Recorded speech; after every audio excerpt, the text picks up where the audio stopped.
Hello guys, let's go and learn C++ programming language. And I'm going to tell you why you need to learn C++ programming. C++ is a fast language, like really fast. It's commonly used in advanced graphics application. A few examples would include Adobe application, video editing software, anything that's graphics intensive. C++ is considered a middle-level language, therefore it's commonly used with embedded systems, and most importantly, it's commonly used with creating video games, and that I like video games a lot.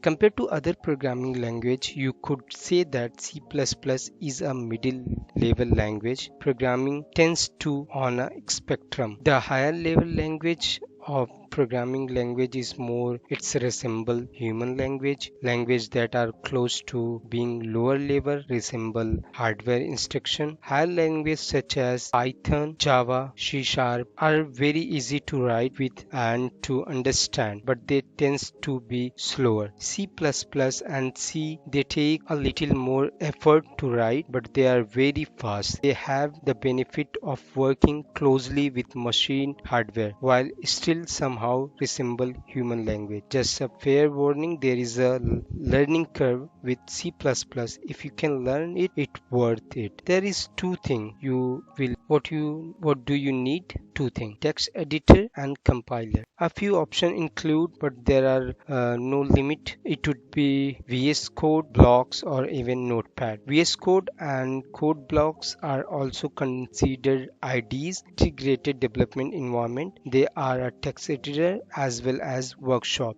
that contain a lot of useful developer tools. In this video, I'm going to show you how to download VS Code, but feel free to use any text editor that you are comfortable with. Secondly, we will need a compiler. A piece of software that will praise source code to machine instruction.